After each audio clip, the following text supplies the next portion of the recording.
Kita beralih ke sorotan dari dalam negeri. Saudara, sempat hilang saat bermain di pantai. Seorang remaja ditemukan dalam kondisi meninggal dunia oleh petugas besok harinya di Pantai Benua, Balikpapan, Kalimantan Timur.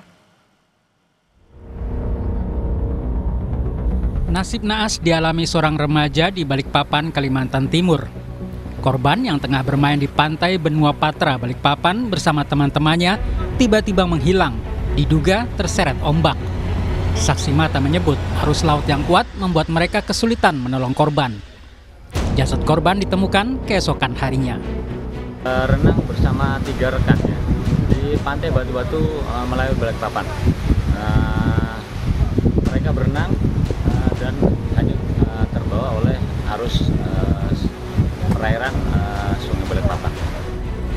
Sang ayah tak menyangka anaknya kembali ke rumah dalam kondisi tak bernyawa. Sebelumnya, korban meminta izin kepadanya untuk bermain bola bersama teman-temannya. Ia tak tahu jika anaknya pergi berenang ke pantai. Jadi sempat video call, dia mau berangkat naik motor atau rame-rame naik angkot. Kalau dia naik motor, saya nggak izinkan.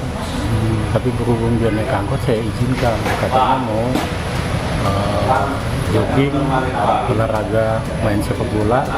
Tahu-tahu dia pergi ke pantai, mandi-mandi di Pantai Benua. Korban ditemukan 500 meter dari lokasi dinyatakan hilang. Ombak dan angin kencang juga sempat membuat petugas kesulitan dalam mengevakuasi korban. Tim Liputan, Kompas TV.